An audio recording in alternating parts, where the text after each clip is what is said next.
March 12, 1938. The Anschluss. The Nazi invasion was timed to prevent the Austrian elections, which would have registered the determination of the majority of the people for independence. The Austrian Republic was annexed to Greater Germany without a struggle, according to the program Hitler outlined years ago in his book, Mein Kampf. Herr Hitler declared that this event did not endanger the Czechoslovak Republic, against which he had no aggressive designs. General Field Marshal Hermann Goering made this declaration in even stronger terms. Nevertheless, in Mein Kampf years before, Hitler had said that Czechoslovakia must be destroyed. Well, my very, very first memory is adults screaming at me.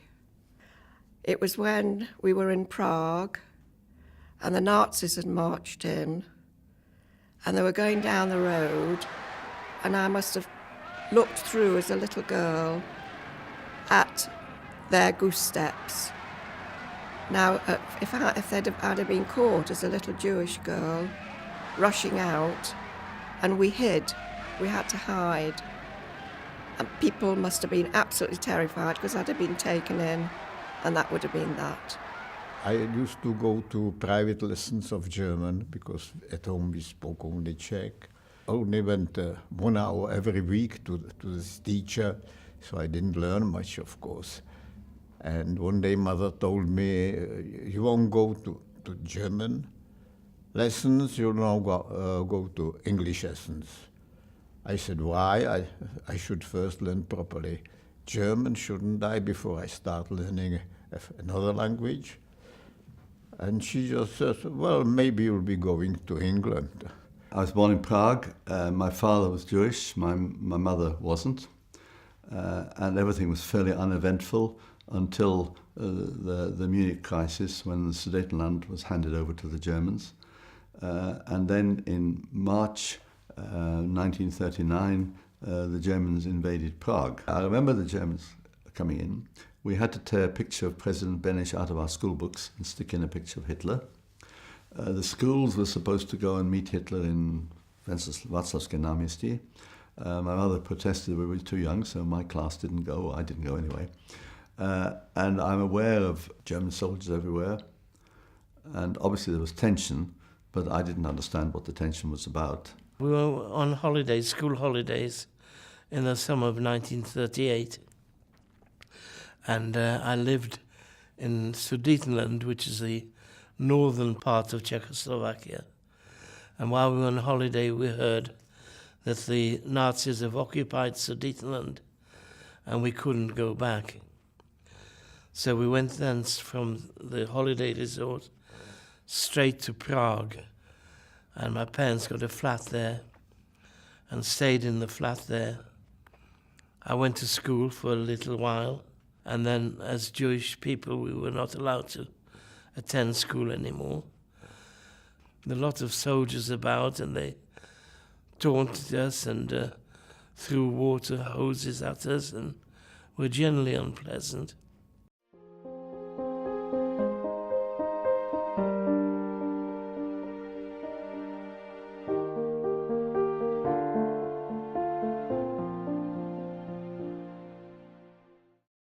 Nicholas Winton was an extraordinarily brave and determined man. In 1938, he went to Prague to visit one of his friends and saw for his own eyes exactly what Nazi Germany was doing to Eastern Europe. He realised that he couldn't step back, so he decided to step up and do what he could to help people, and his actions alone saved hundreds of lives. My father was someone who had a range of information behind him when he saw what was going on in Czechoslovakia in 1939. He had witnessed family members coming over in the 1930s, escaping from the National Socialist Party, who were obviously making it difficult for them to work and giving them a very difficult time. He was a stockbroker He went ostensibly to go to a skiing holiday, and a friend of his in Prague said, come over to Prague and have a look what's happening. This was in 1938. It wasn't that he just arrived with no knowledge of what was happening. He understood what had happened, what the Munich Agreement had done, how it had sold Czechoslovakia out in return for what he didn't believe was peace in our time, but which the British government did. And Nicky saw what was happening when the first Jewish refugees from the Sudetenland had fled to Prague. The implications of that was that they were going to be in serious trouble if they weren't helped in some way. Now, most of the Sudetenlanders were actually pro-Nazi, but some of them weren't. And so Nicky saw what the problem was and decided he'd do something. Because he was introduced to Doreen Warrener, who was the volunteer running the British Committee for Refugees from Czechoslovakia office in Prague, and saw that she was trying to get out the endangered politicians and their families, he looked to see where the gap was, and he felt the gap was that nobody was trying to get children out. And many families, recognising they couldn't get out themselves, they wouldn't be able to get a visa, were asking for help to get their children out, and he decided that that was something he would try and do. He was the means of rescuing, saving the lives of nearly 700 children. I can only imagine how terrifying the world must look if the only solution is that your children should be sent off without you, that you're sending them away because you know how big the threat is, that their lives are truly in danger, as are your own, and your overwhelming priority is to rescue them, is to save them, is to protect them. But how terrifying that must have been. I can't really get my head round how horrible the world must be to send your children away. But they did, and what Nicholas Winton did was save them because of it, and save some extraordinary people.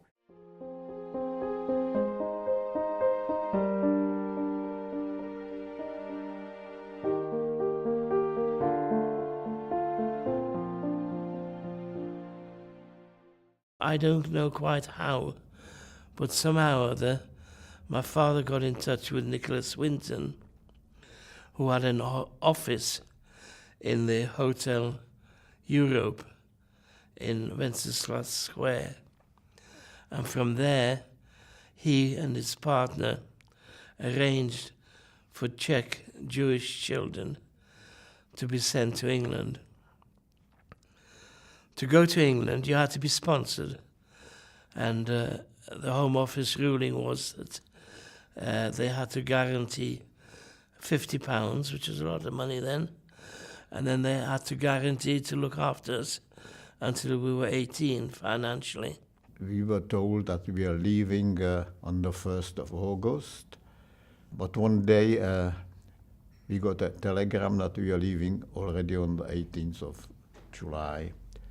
So that was really quite near, because it was, I know, not more than a week before, later than we got the telegram. So I started to cry, because now it was reality all at once.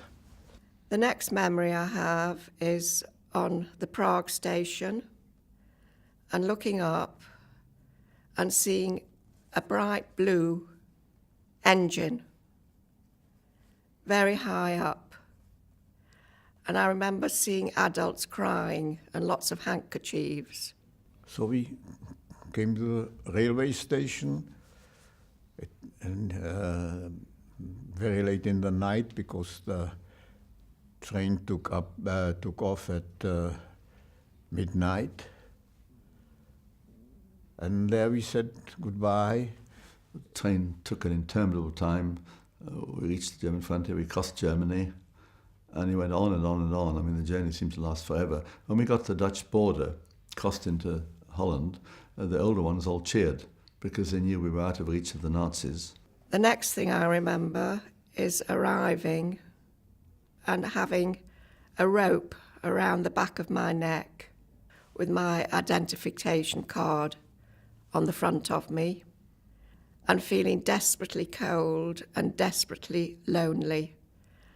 And I was told now I was waiting for the family who'd fostered me to come and find me. When we'd arrived from Prague, we arrived at Liverpool Street station in London, and we were in a very large room there with labels around our necks, and we're waiting to be picked up and sent to wherever. We didn't know where we were going to go. I say to kids nowadays that it's like choosing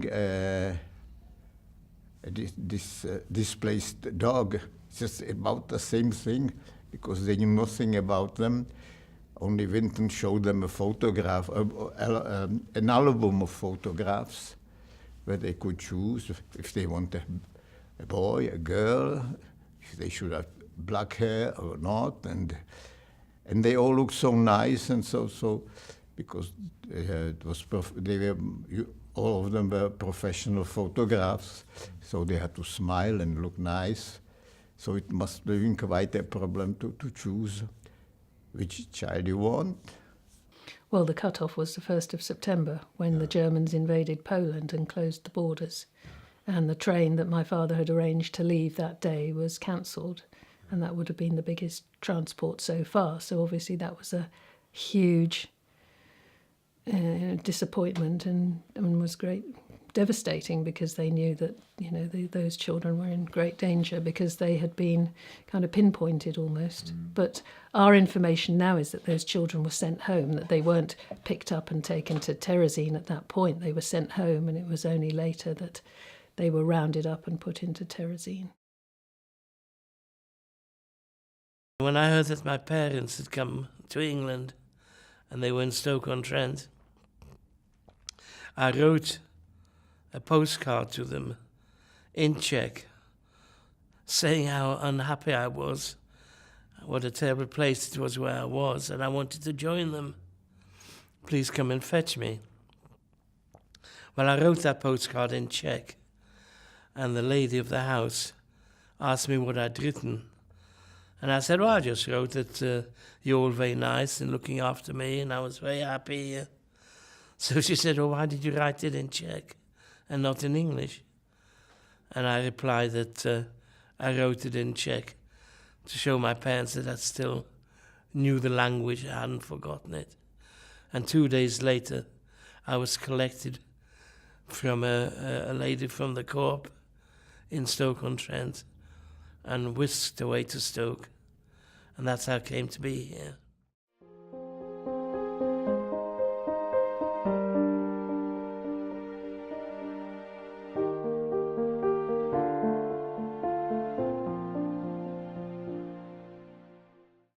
Stoke City Council invited 10 of the children to come. Now, what happened at that point is that every child that Nicholas Winton got to the UK needed a bond in their name of £50, which was a huge amount of money there. So individual families and institutions took responsibility for that bond, and Stoke-on-Trent took responsibility for 10 children and brought them to the city and set them up in Penkhull. My parents were the foster parents at this cottage home, number 20, St. Christopher's Avenue. I think it was called just the cottage homes then. We had to wash the windows and clean up, because I believe nobody lived there before us. You didn't have enough orphans in Stoke at that time, probably. So this house and the other semi-house, which we were attached, they were both without children in there. So they had to do some cleaning, yes, and bring beds there and all the things you need, pots and pans and all this. I remember there was a great big black stove, and my job was to blacken this stove. And I remember the smell of it all getting into my eyes, and all this black stuff came all over my clothes, and I remember being scolded for that. I also remember lying at night with these mattresses, which were biscuits. Now I know it was a mattress that was in 3 parts, and it was coloured brown with a white floral pattern on it.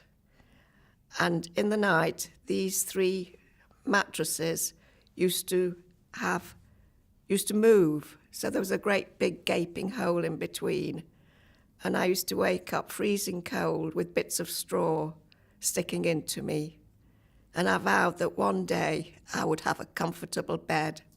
I didn't know any of them, you know, of the boys and girls who were there, only my brother. But I think we didn't have any problems actually, because Mrs. Dash was our caretaker. No, can you say that so? Yeah. And she was a marvelous woman, you know, something quite unusual. She really became the mother of all 10 of us. They had no preferences. We were just 10 children of one mother at that time. And then we used to wake up and have to put our gas masks on. And I had a black siren suit, which was under my pillow. And we had to go to the shelters. And I remember once going across, and there was this field, and looking across, and the hospital was on fire. And my mother being very upset because my big brother was in the hospital.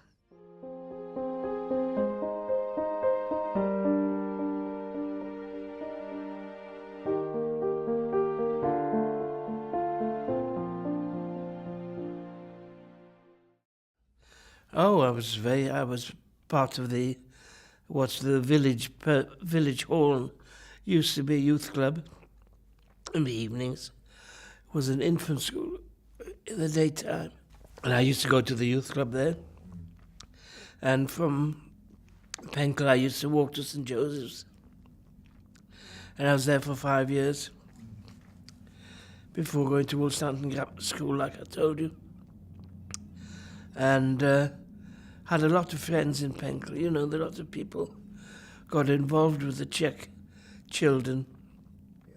Took us out, took us to places. I also remember being carried around the munition factories, collecting money. And I was very upset because the money didn't belong to me. I used to go around on somebody's shoulder with a plate. And I did want that money, but I had to give it away because we lived on charity. Yeah, we lived on charity. And I also remember going hungry in the children's homes because I was the youngest and all the boys used to grab the food and there was nothing left at the end of it. To me, the city of Stoke-on-Trent was quite a strange place because there was so much smoke here, you know, with all the bottle ovens. And of course my father was a potter, so he was involved in all this. And the impression was that everybody was so friendly. And I still believe that I haven't come across any other part of the world with that particular non-discriminative friendship to one and all.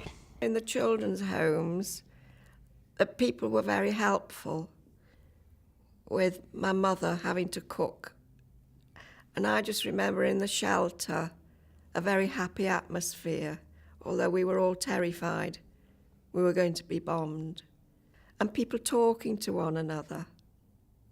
They were friendly. I just remember the absolute friendliness of people. Where do I call home? Oh, Stoke, of course. Mm-hmm. I've been here since I was 8. I spent 40 years of my life here, so a big part of my heart is here. I really feel my home is still in Penkhull. I'm sorry to say now that nowhere actually, I don't know. I feel a bit of a stranger in Czechoslovakia, well, in the Czech Republic. I'm sorry to say that I really don't feel that I have home anywhere.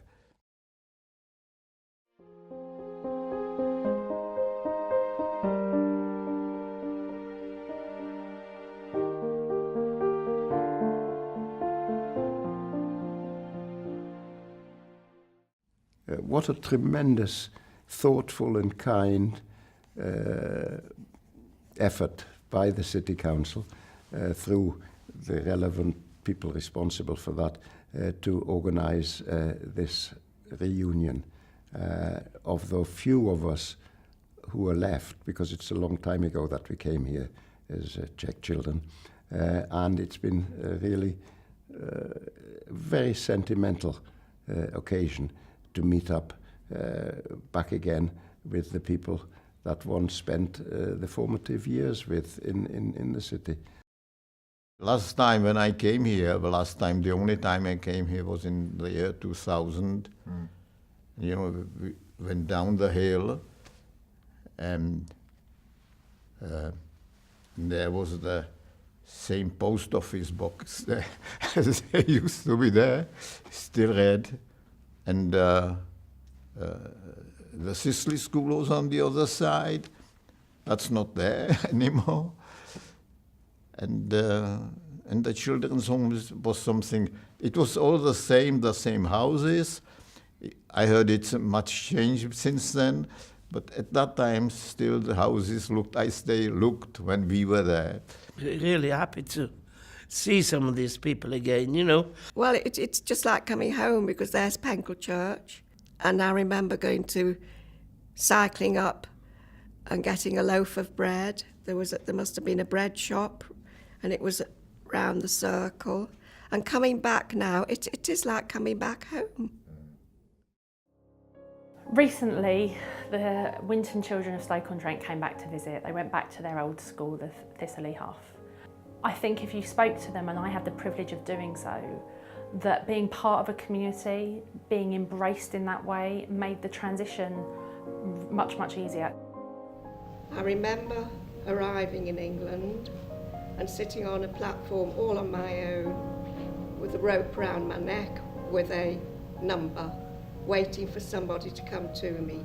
And I just remember being English climate, which somebody likes, being very, very cold, and feeling very, very alone.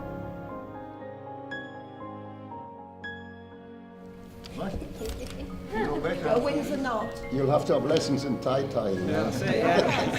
Thank you. Brilliant. For the tea? Yeah. Go for dinner. Thank you so much. Thank you. Thank you very much, guys. Oh, I think we were quite happy here, you know. We had no big problems. First of all, it was Lisa's mother who did what she could do for us, you know.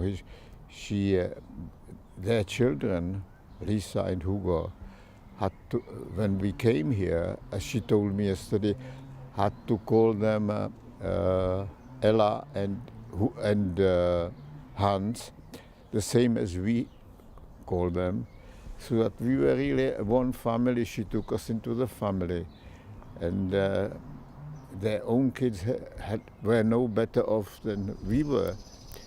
We're just all siblings at that time, so to say.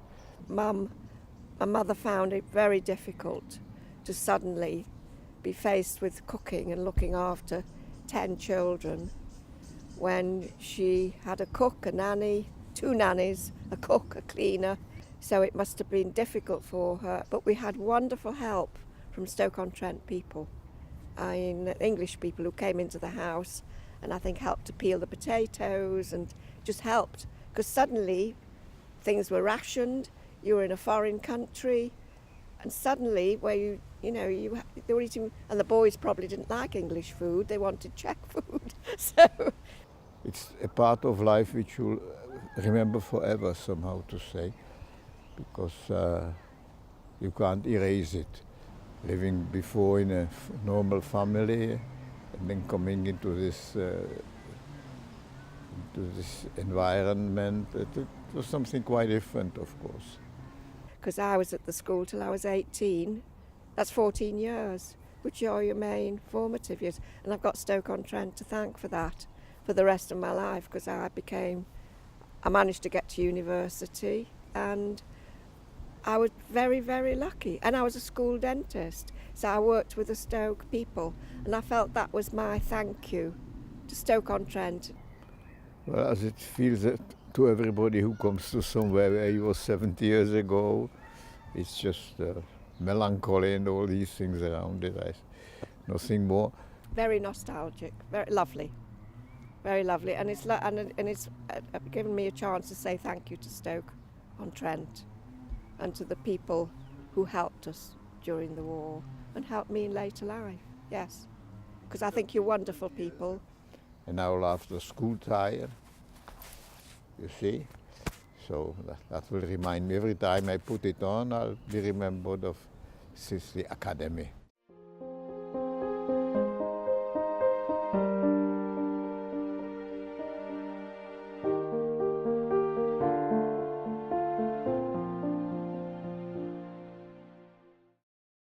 The Winton story at every level is inspirational. It shows what can be done by just one person who's determined to change the world. But it isn't just about that story, about what happened in World War II. Every day we see something in the paper or on television or on the radio about some travesty around the world, not least in recent days and months, about what's happening in Aleppo and in Syria. It should inspire us to take ownership, to get involved, not to stand by. We stand up, we don't stand by. So if the story's ever been relevant, it definitely is now. We have children across Europe who are without their parents, who are fleeing a war-torn area and are scared and alone. I think we have a moral obligation to protect them wherever they're from and wherever they are. I'm amazed at the warmth of public support for the idea that we should take unaccompanied child refugees. I think it's a tremendous comment on Britain and a tremendous sign that we're not all xenophobic, we're not all hostile to people coming here, and if it's put over as a good argument that we're saving children from danger, from prostitution, from slavery and so on, we're saving children. People respond in this country, and I think that's in the real spirit of Nicky Winton. It's very sad, really, you know, that all these people are coming over with nothing but the clothes on their back. But they got absolutely nothing, you know, and I think it's very sad for them. Help them for all you're worth. Help them by all means, and in a practical way. Money isn't everything. You know, there are practical ways of befriending people and give them shelter. I think you've got to be thoughtful to think of what these refugees have been through. They've had to say goodbye to their parents like I had to. And at the age of now, at 81, I can still visualise saying goodbye to my parents, which these children must have done.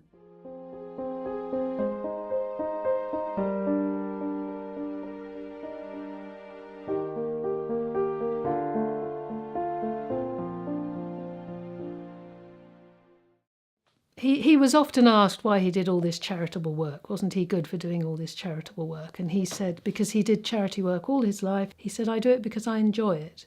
And he firmly believed that giving of yourself, helping other people, was the most enjoyable and satisfying way you could spend your time. And he really, truly believed that if people did it, that they would understand that and would want to do more of it. So that was a major thing he would say. And the other was that, you know, lead an ethical life, help people. It's what life is about. It's difficult to find words to describe how much I think we should all appreciate Nicky Winton. I mean, it was absolutely terrific. One of those great persons in the history of the human race. Absolutely great. For years, unsung, unknown, unrecognised, and then people gradually realised what he'd done. No benefit to him. It was absolutely self-sacrificing on his part to do all that for other people that he saw were in danger. He obviously, he was a very modest man, and it wasn't discovered what he did until much later in his life. And he then got the honours that he richly deserved. He was knighted, became Sir Nicholas Winton.